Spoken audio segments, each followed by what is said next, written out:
Palagay ko, umuwi nga lang ng bahay yan. Kasi nga wala nga akong pasok ngayon. Huwebes, Biyernes, Sabado, Linggo. Baka Monday, andyan uli yan. Ha? Pakinggan muna natin ang pahayag kanina ni Senate President Alan Peter Cayetano tungkol dito. So tinawagan ako ni Senator Jinggoy ng around 1:27 to tell me na he doesn't think Senator Batos in the building.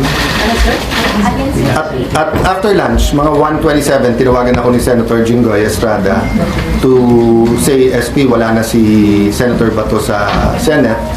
So I checked and asked my Chief of Staff to ask the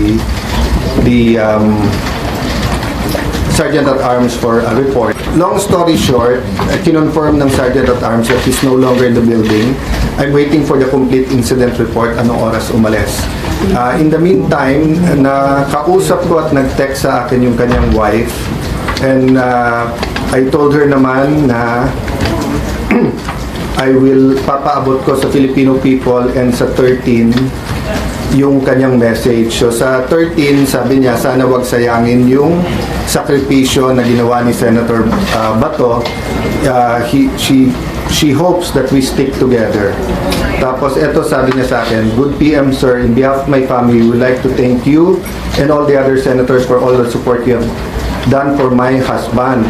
At the same time, I'd also like to ask for forgiveness for all the confusion and havoc it has created in the Senate. It is for this reason, I am sure that Ronald made his, in quotation mark, escape. He told me habang tumatagal kasi siya dyan sa loob ay mas nadadamay pa kayo. Alam namin hindi lulusubin ng NBI at CIDG and police o sino pang mga militar ang Senate kung wala siya sa loob. Kaya kahit na gaano siya ka-safe dyan, mas nangibabaw pa rin para sa kanya ang safety ng lahat. Para sa akin naman, walang masamang umalis na siya dahil wala nga pasok sila. At wala namang umaaresto talaga kung ang tatawin mo ay gobyerno ng Pilipinas. Pero ang panawagan naman natin, sakali namang may lumabas na court order galing sa Pilipinas na nagsasabing kailangan sumuko ka. Abay, sana naman sumuko ang ating butihing Senador Bato de la Rosa. Susuko naman talaga. At isusuko din ng Senado.